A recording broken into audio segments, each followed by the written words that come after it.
Установили подвесной камин. Так, сейчас мы закинем дровишек, будем проверять тягу.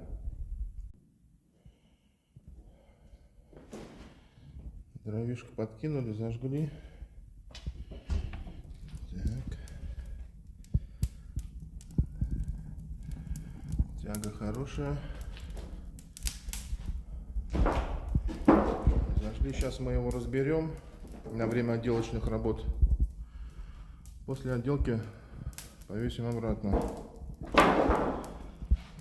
Скину видео с отделкой. Вот такой у нас подвесной камин.